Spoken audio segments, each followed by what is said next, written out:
palakihan na lang ng dili. Kalalaking tao, pokpok. Alam nyo ba, sa lahat ng babae sa mundo, si Eva lang ang hindi marupok. Kasi, kahit nakita niyang hubot-ubad si Adan, yung mansanas ang sinubo niya. Sa mga lalaking babaero dyan, ikalma nyo yung alaga nyo. Kalalaking tao, pokpok. Sa TikTok ngayon, palakihan na lang ng dili.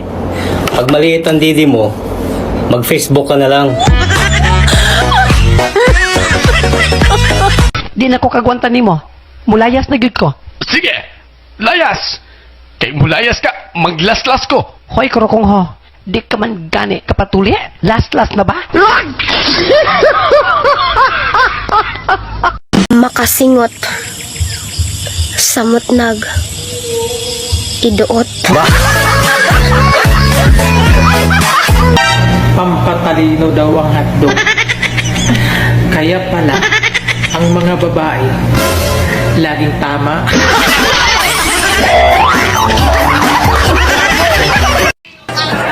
Kapag sinabi ng jowa mo na you're the best, ibig sabihin nun, tatlo kayo. Yung una ay good, yung pangalawa ay better, at ikaw yung best.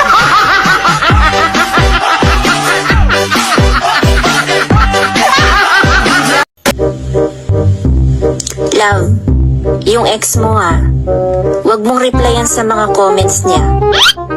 Block mo na rin kaya. Baka naman magalit sa akin. Baka isipin napakayabang ko na. Basta, wag mo na silang kakausapin pa. Fine. Basta, huwag ka rin magagalit pag naging ex na kita. Yung binabago mong sarili mo para sa kanya. Tapos nung nagbago ka na, may bago na siya. Kung mayroong pinagtagpo, pero hindi tinadhana, meron din namang pinagdayet, pero lalong tumaba. Anong nangyari? Sino yung saksi sa krimen? Ako po, sir. Anong nakita mo? Nakaupo lang po yung biktima, tapos biglang may bumaril. Tinamaan po sa daliri. Nasaan na yung biktima? Ay, kinuha na po ng ambulansya. Dead on the spot daw po, sir eh. Ano? Tinamaan lang sa daliri? Dead on the spot na? Nangungulangot po kasi, sir.